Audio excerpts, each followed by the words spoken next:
Everybody, welcome back to Spitball Cards. I am Jeff, joined today by Chris and Filmington. And today we're going to talk about some recent releases like Bowman Draft, Topps Chrome Update, and also some recent sales. So Scotty and Teapot are not with us today. If they're your favorite folks on Spitballin', tune in again. They'll be back. But you're stuck with us for today. So a lot of recent releases. Topps has been flooding the market with things like Luminaries. Sapphire update is about to come out. But let's talk about these big ones first. Phil, what's the latest on Bowman Draft? How's that product holding up since it came out? Bowman Draft has been interesting so far. Every year, it's highly anticipated. There's a ton of people opening it. It gets opened in like breaking groups too, but individuals typically like to open boxes and sometimes cases for themselves. It's like one of the few products that a lot of people still open given the uptick in wax prices. But I think what we've seen is a little bit of a boycott this year because of the increase of prices from last year. So pre-sale from last year to this year went up about 15%. And then if you look at 2022 versus 2023, I think that was another like 15%-ish increase as well. So really 520, 530, maybe 550 out the door if you're paying sales tax. That's a lot.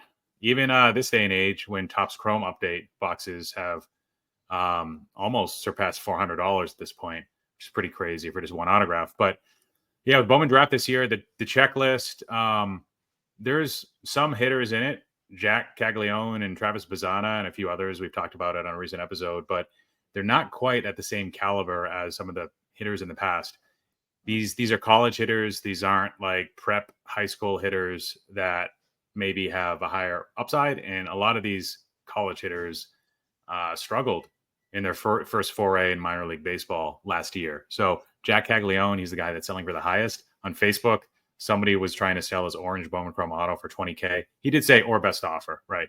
But needless to say, he got crucified. Those are like Mookie Betts prices. And this is a guy that he was taken 6th overall because of gaps in his swing. He fixed some of the strikeout issues, but he still chases quite a bit. And that showed up again last year. So this could be the second coming of Joey Gallo, although a lot of people think he could be the second coming of Shohei Ohtani because technically he's a two-way player. Mm-hmm. So what does that mean? We're not going to have more data on a lot of these players till like March, April timeframe when the season starts up again, the minor leagues. I think it's notable that right now it's like day 6 or day 7 after release, and Fanatics still has boxes for sale on their website at exactly the release day price, which was $530 for a hobby, which is the old jumbo with 3 autos. And that's only $10 above pre-sale, which was $520. So it tells me that, and I know this because I've talked to some breakers, breaks aren't filling quite as fast as they were last year with Paul Skeens, Wyatt Langford, and the Tom Brady chase. This year, you've got John Elway. This year, you've got a special pack that falls like 1 in every 50 jumbo boxes or something, and it's got like number to 5 cards, potentially autographs. We might have talked about this, but the popcorn or the peanut and the bubble gum parallels and everything, and those are selling for quite a bit because they contain fire, guaranteed, basically. But yeah, not enough juice this year, I guess, to justify Bowman Draft prices jumping from the gate. Having said that, over the last few years, Bowman Draft sometimes bottoms out like a week or 2 after release, and then it kind of shoots back up because, again, this is a product that gets opened quickly. And what's the fastest way for prices to increase? When the supply of sealed diminishes, when more and more people open product, not necessarily buying to speculate on, but truly to buying to rip, to open, and getting those cards out there. One last thing I'll bring up before I get you guys' perspective. Somebody on Facebook posted a somewhat borderline conspiracy in all caps, actually. This person said, "What's going on with Fanatics? We need to hold them accountable. There's been no Superfractor 1-of-1 autos for Bowman Draft that have surfaced yet. I've seen none on eBay, none selling, none posted." And then a few people in the comments posted like, no, a few have been pulled. This has been slower than usual. Some of those could have been redemptions too, I guess. But there were a few that were pulled. But it kind of shows again, like maybe Topps finally reached its tipping point. I made a post on Instagram a few weeks ago, maybe a month ago, saying that this was smart product pricing by Topps, but maybe I was off. Maybe the floor is $500 sealed, but maybe we do go a little bit below that before prices effectively settle around March, April, which is when prices from last year's product really started to take off. Was early March. Chris. I have an unpopular take, but I'm just going to share it anyway. Bowman Draft to me is like every single thing that I find like wrong with the hobby funneled into one product. Like this is the thing, the one product I'll never open. I will never touch a box of this ever. It's just, I just don't really understand it. I know that there's a chance that first Bowman Chrome autos in this product will be worth a lot of money because someone in this set, in this draft, like could do really well. But they also, not a single one of them has played Major League Baseball. In fact, the only person in this product who has played any Major League level sports is the football players, John Elway.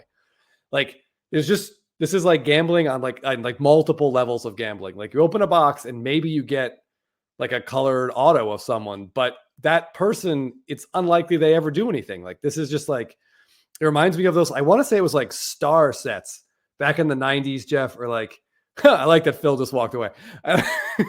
He completely disagrees.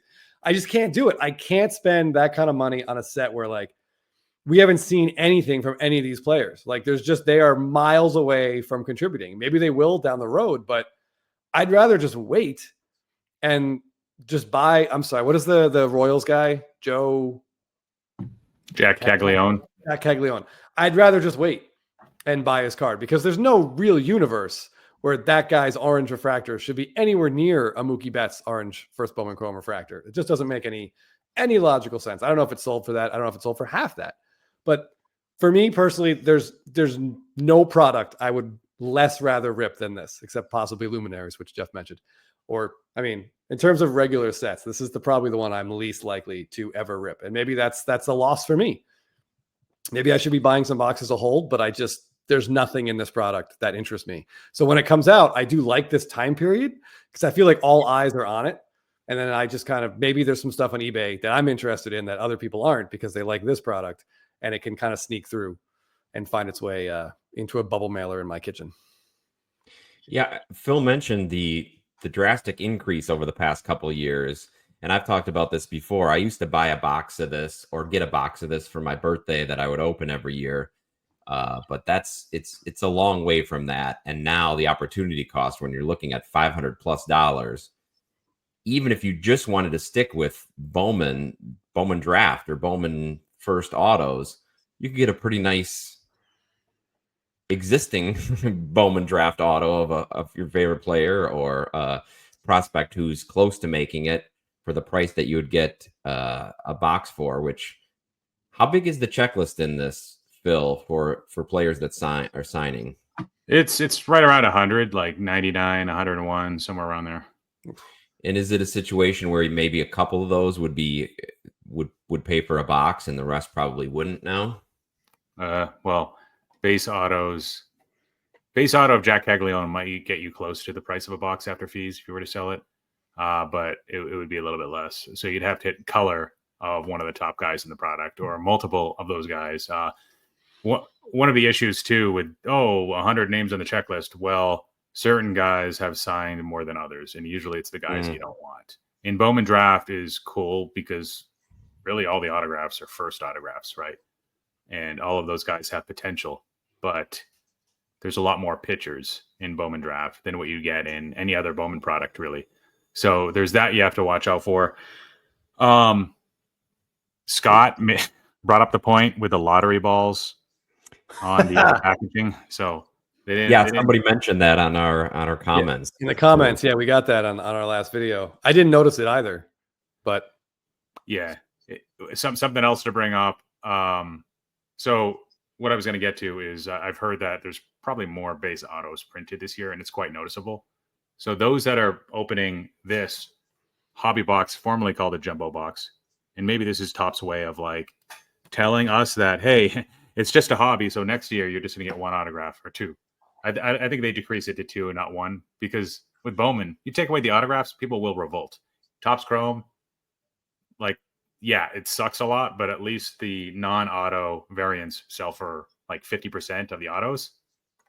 Here, there's a more stark difference between like pulling the auto and the non-auto. There's a big difference in the value of those cards.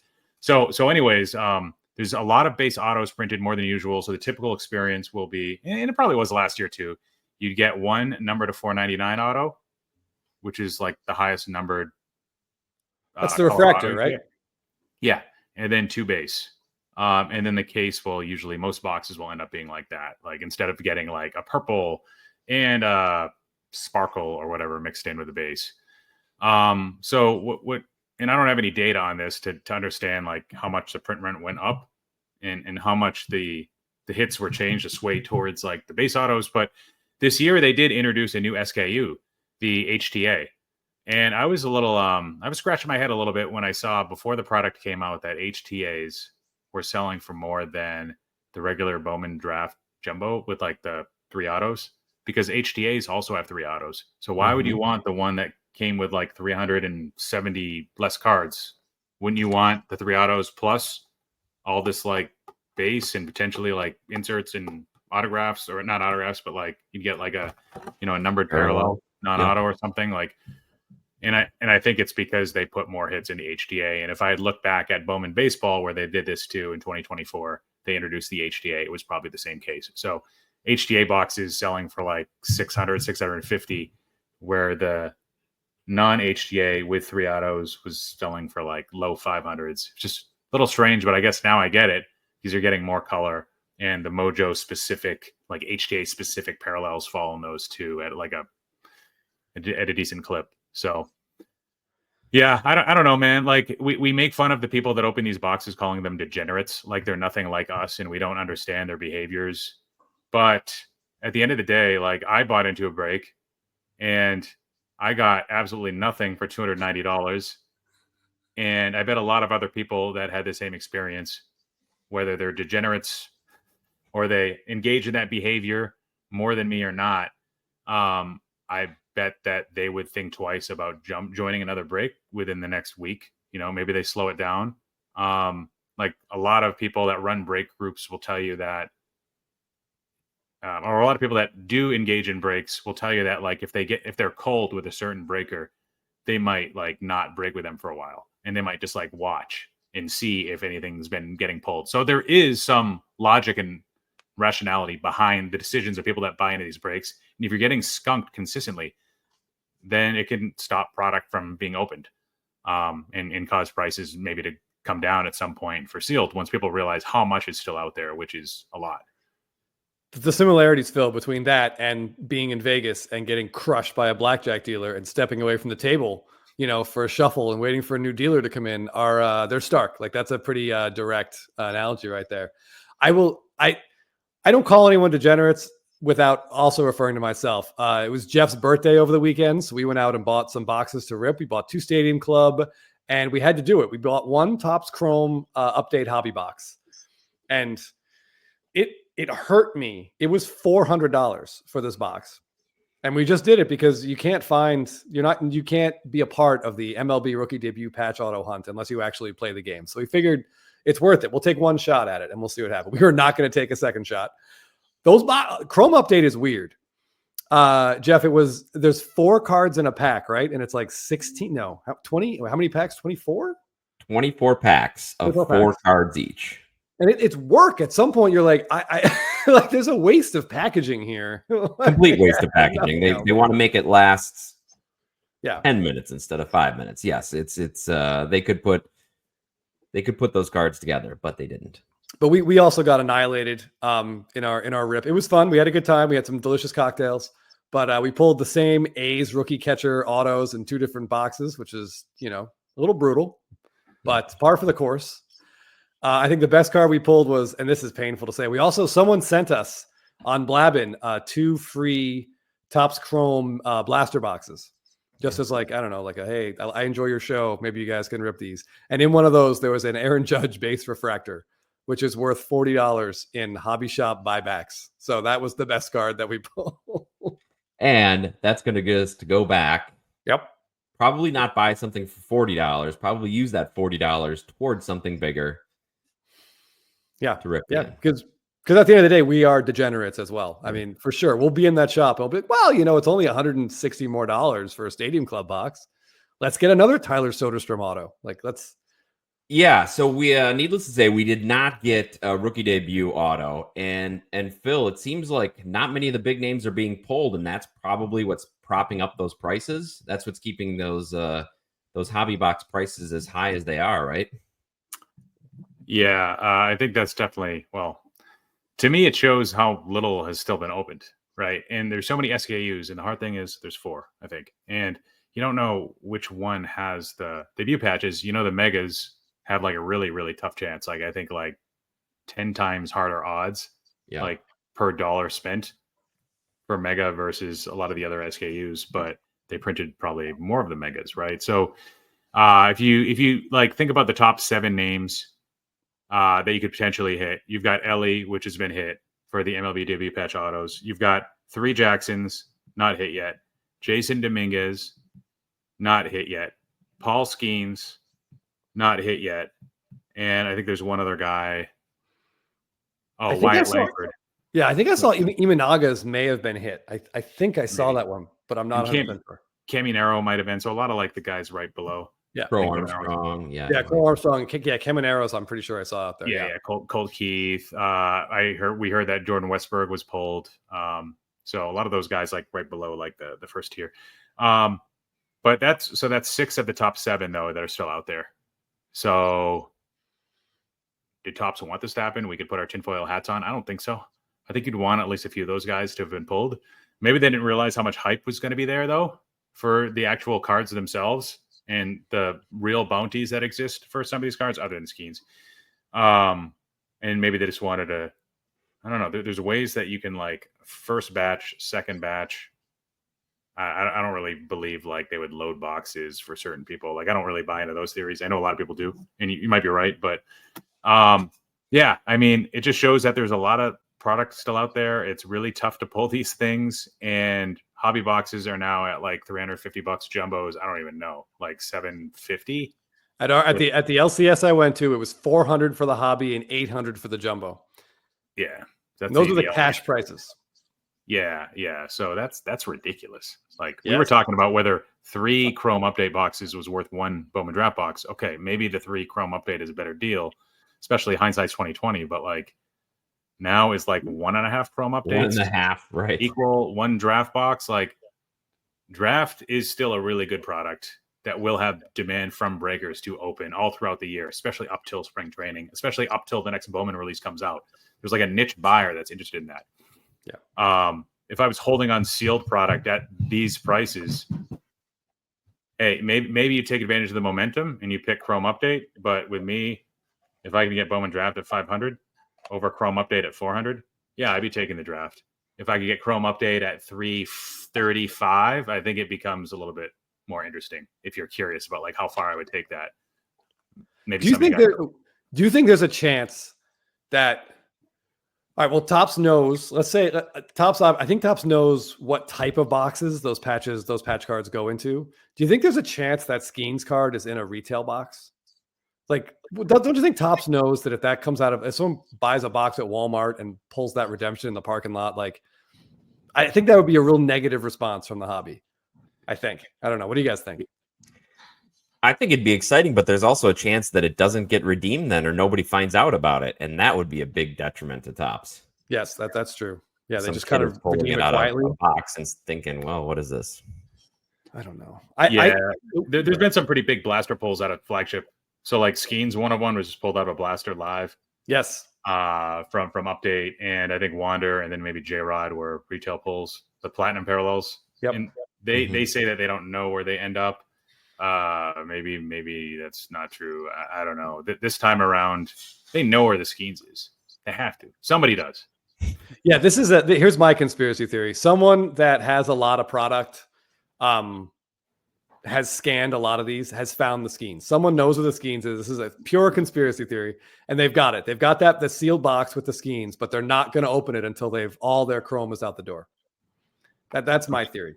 Yeah. Well, we've talked about how like using the CT scanners isn't cost effective. I wouldn't even use that argument here. I would just say time effective, because there's so much Top Chrome update. You'd have to be an idiot to do that with, like, even if you were sitting on like 20 cases worth, like, probably not worth your time to do it. Well, there's certainly no idiots in this hobby, Phil. So, and I guess if you, I don't know, maybe some people really know how to use the technology. Maybe we should stop talking about it. I don't know. Maybe you could do it faster than what I think you could, but I don't know. I don't know either. I don't know. It just feels like there's a decent chance of that. If I had 20 cases and I owned and I would found like a CT scanner I could buy on eBay. I mean, you learn how to use it. You teach your wife, you teach your kids, and you go to bed and they scan all the boxes for you. It seems like a pretty easy system. Yeah. Well, if it's not there now, the technological capabilities of doing it quickly, it will be there eventually. So I feel like that's something to look for down the road for sure. Yeah. Trying to think, like, a case of jumbos is it 8 boxes still? Yeah, I think so. And one debut patch falls in like every 400 or 450 jumbo boxes. So you would need like 80 cases to get one, and then you have a 1 in 250 chance to get, or a 5 in 250 chance to get one of the top names, or top-ish names. Yeah. But I feel like all that math, if I get it, but this card could potentially, if this card goes right to golden, we're looking at like potentially $500,000. Like, that might be worth the time. It's worth the time if you find it, right? Well, you wonder how quickly they could look. Like, could they just put the box in, not care what any of the other cards are, but just immediately be able to tell if there's an MLB debut patch in there? And if are the redemptions a little thicker as well? I'm guessing the redemptions are they would stand out a bit, but I don't know. I forgot the redemption aspect of it. Yeah, that's tough. I don't know. They're pretty thin usually. They'd want to keep the same weight probably as the other cards in the pack. Yeah. Or offset the auto if there's, because that'd be the one auto in the box. So right. But yeah, if you were doing the right thing, I don't know if they would do the right thing there. Yeah, I don't know, man. So you'd have to do the HTAs, because aren't they live in there? It would be probably easier to. Geez, we're giving people ideas here. Hey, don't worry. If you're not a breaker, you can't get your hands on HTAs. Just kidding. Yeah. If you want to go buy one box of Topps Chrome Update and take it to your local urgent care, that's probably a waste of your time, and money. Yeah, but I would think so. Chris, there was a couple big sales, or a big sale that you wanted to bring up. So while everyone was ripping up Bowman Draft, the Freddie Freeman Bowman Chrome Auto Superfractor sold at auction for $91,000, which is obviously a lot of money.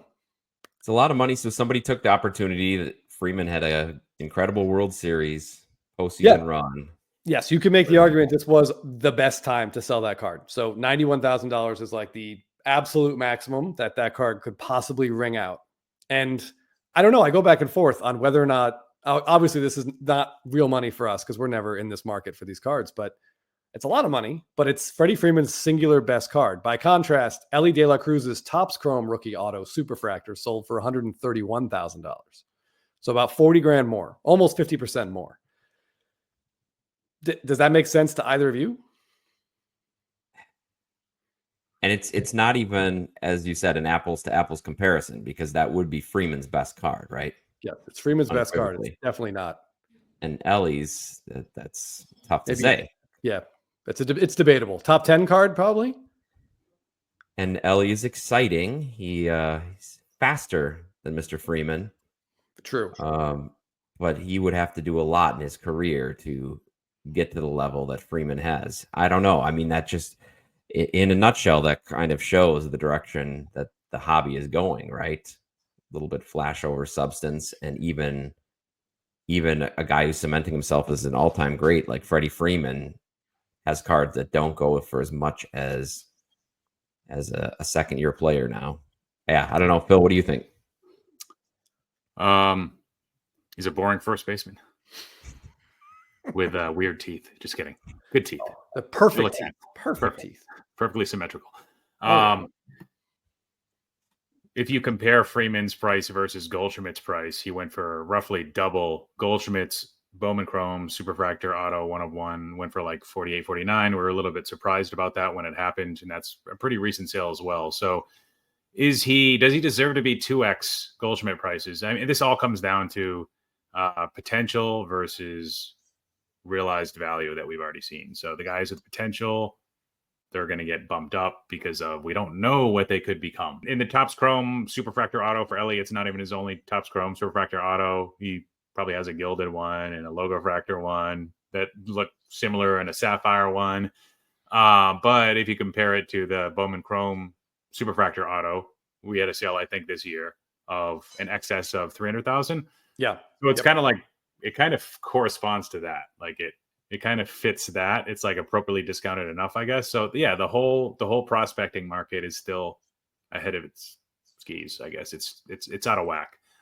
Maybe part of the reason for the boycott of Bowman Draft this year is people are prospecting less and starting to put their money towards like proven commodities. I just don't think that's the case yet, though. I think there's always going to be that gambling element. And I think the prospecting market in baseball for truly prospects, which you can't really get elsewhere, I think it's one of the strongest segments of the hobby still, sadly. So do you guys think that the Freeman was a PSA 8 and it's wildly off-centered left to right? I think it was an 8 with a 9 auto. Do you think that honestly affects the price? A little. Yeah. It's an eyesore. It's not just the grade. The card looked like crap with the borders. Yeah. Like it. I think it was discounted by most of the people bidding on it because of that. I actually talked to a guy that was in on it at around 50, and he brought up the OC nature of it. He thought that it wouldn't go for that much more than 60 because of that. So there's no alternative. There's not like a backboard version of that card. So there's the argument of like the Soto example that's been trimmed, the altered version, and then decertified and then recertified, or no, something happened with it. There was some change. I think I think it's now in an authentic slab. Yeah, I think. Yeah. So some people would say they would spend the same as if it was a PSA 9 because it's the only copy, and they'd give it no discount because it's the only one. It's his best card. And some would discount it. I would want at least a little discount for the card in its condition. If it's a PSA 9, sure, fine. If it's PSA 8 and it still looks good, maybe a little discount. But if it's that OC mess that the Freeman is, I want a discount. It's just so ridiculous. I want a discount. Like what? I just don't understand why Topps wouldn't just recut, like just reprint it, rip that one up and print it again. Like I just that baffles me. But yeah, I'm definitely in the it doesn't bother me camp. Like it's still the card. It's like the one of one. Like we're not talking about like the 52 mantle where you want one that's centered or what have you. There's just one. So I don't even think the condition is that really important. It's just, there's just one of this. So question, there's this one that's an 8. Would you rather have, I'm trying to know what the price, the last red, Jeff, I think was like $22,000. Would you rather want like a perfectly centered red or this off-centered super? Just out of curiosity. I would take the super in this case, just because of the lack of alternatives. But I think I would take it because I feel like the real sale of that would always be higher, not because it would be aesthetically more pleasing to have in my collection. So maybe thinking financially, but otherwise, if I'm just trying to think of what card I would like to have better to look at, probably the red. I would go that way then. Okay. Yeah, I think about the Bowman Chrome multipliers, and there's not really a standard for red, especially super. Like there's such a wide range with those, like, 40x the base for red. It's not that simple. Depends on the player, depends on condition, depends on a lot of factors, depends on who the bidders are at that given moment. Who wants the card is going to fluctuate that. And there's only a small group of buyers that would be interested in any given time for those.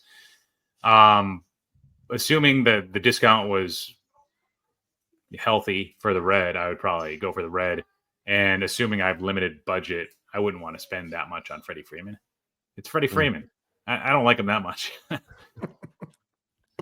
That's fair. That's fair. Yeah, I would go for, I mean, like I said, the supers is just one. So as long as there isn't like a chunk missing from it, that's still going to be the card that I would want. I mean, I'm not spending $91,000 on anybody, but that's definitely the card I would go for. Makes sense. Yeah.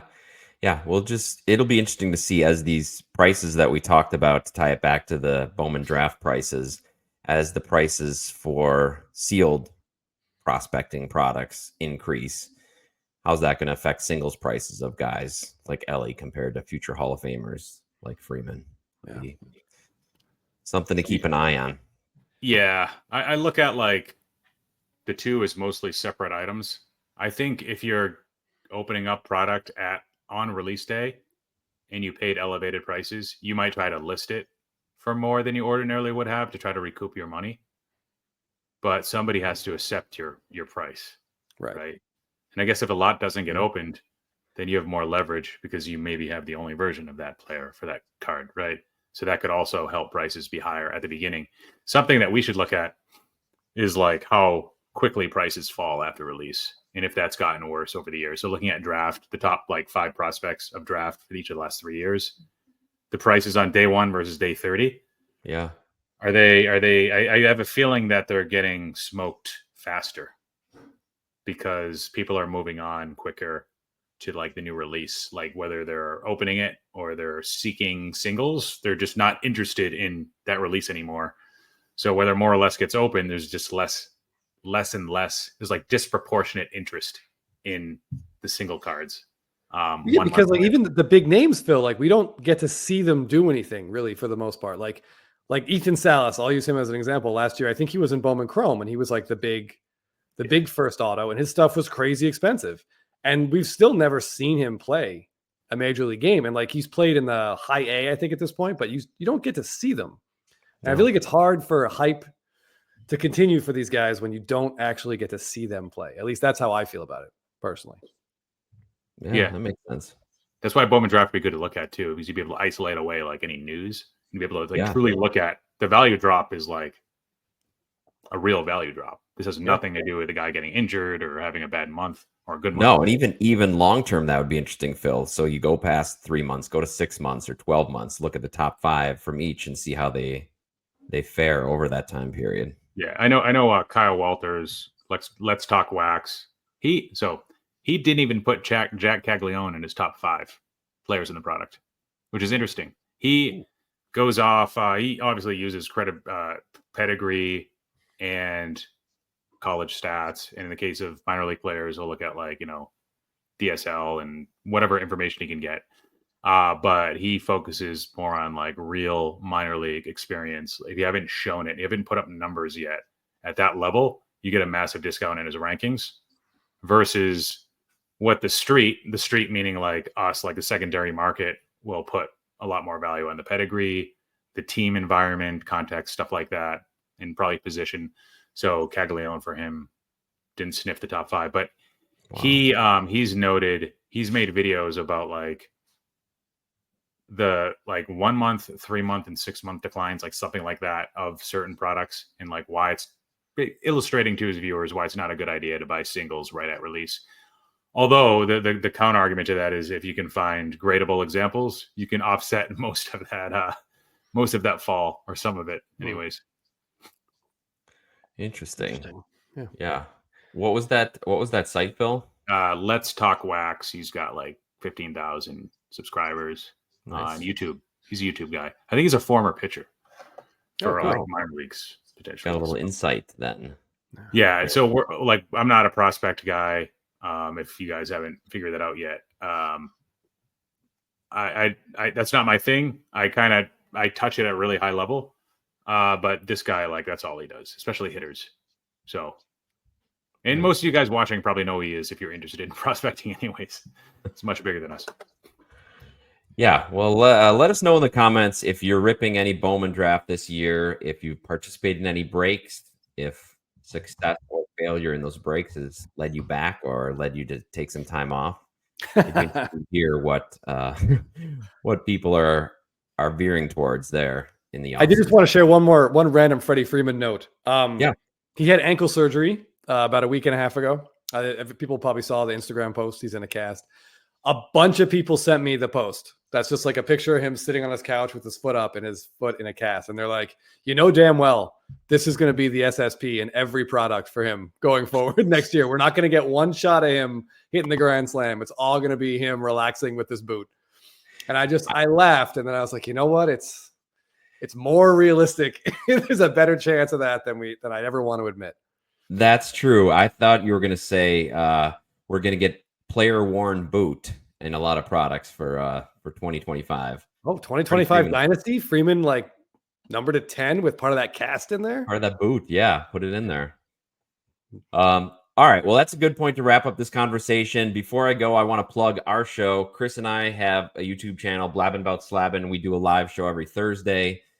Phil was kind enough to join us the other week on there. We just talk about hobby-related news, and you can ask us questions in the chat. So if you're into that kind of thing, please check out our channel. Anything you guys want to say before we let the listeners go? Yeah, Phil, do you want to plug your channel real quick?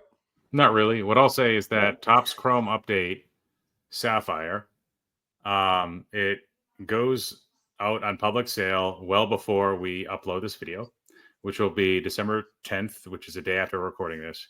And that might be the product of the year. I've been stockpiling those for like $525 from people that have Montgomery memberships. I think that product could get up to $800, $900, as I said on the Blabbin' channel, actually, when I did my cameo appearance there. It's a solid product. So not all products suck. I think that one's going to be really good. On-card autos this year. That's what I was going to ask. Have you gotten images of the autos yet? And they're definitely on card. Images. Nobody cares about that except for you guys. No, I just mean like to see that the autos are on the card, like an image of the auto. Okay. Yeah. So that's verified, which is a change from last year. And last year the product was loaded. This year we've got a better checklist. And this year we've got three parallels per box, one auto per box, 32 cards on the auto checklist. The auto checklist is good. And this is something a lot of people are overlooking. The Jacksons and Wyatt Langford didn't get a base rookie card, a non-auto in regular Sapphire. Correct. They just had autos. So this is going to be their meaningful first Sapphire rookie card for the Jacksons and for Paul Skeens.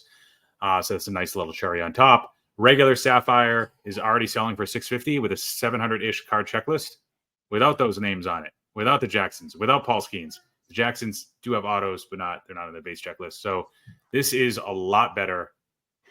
Base checklist cut in half, on-card autos, one per box, and three parallels. How could it be under 800 by the time you guys are watching this episode? It should be already there. So hopefully I've made some money in unrealized gains at least by that point. Hey, you've heard it here first. There's a product that somebody likes on the channel, a new product coming out. So appreciate that, Phil. Phil, how deep is the auto checklist? How many names 32. are on the 32? And there's a guy that's not on it. I forget his name, but he sucks. So that's a good thing. Gilded. Don't buy into breaks of that, guys. I did, and I got 0 cards from it. So it wasn't a great experience. No, I cards a pack. Yeah. I watched a video of someone doing some gilded breaks, and there's like Parker Meadows has autos in there. And I'm sorry, for 500 with the MSRP was 550. I think it's like 700 plus now. Yeah. And I can get a Parker Meadows and an Ozzy Albies 5th year, 6th year auto. No, absolutely not. No way. But yeah, I'm interested in Sapphire update though, Phil. Yeah, I do still like Gilded from a singles perspective. I don't buy them, but it's like Cosmic. I don't buy them, but I understand the point and why people like them. So I know we come off as anti-Cosmic a lot. And I said something one time, but I was more speaking about your perspective here than I was myself. Like, it's a good product. Cosmic is good. If you like it, buy it, rip it. 2022, good value at like $450 a box right now. It was printed a lot less than this year. And good checklist. And it's pretty much cheaper than 2024's this year. So, Cosmic's cool, guys. Do you have the? I obviously I disagree, but I won't waste our time with that. Do you have the Sapphire update auto checklist in front of you? I think the big question for me is Cody Funderburk on the Sapphire update auto checklist? I need to know. Or actually, you would get that. Yeah, because Jeff and I could buy a box and go 100% pull that Soderstrom auto if he's on there and continue our attempted run of all of Soderstrom's rookie autos this year. I was trying to find it. What is that site? Chasing Majors had the checklist, but it was just numbers. They didn't have the specifics. And I didn't see one on Beckett yet for Sapphire update. It was like a random website that I used. We're gonna have to cut this. Yeah, that's all right. This guy in this group sent it to me.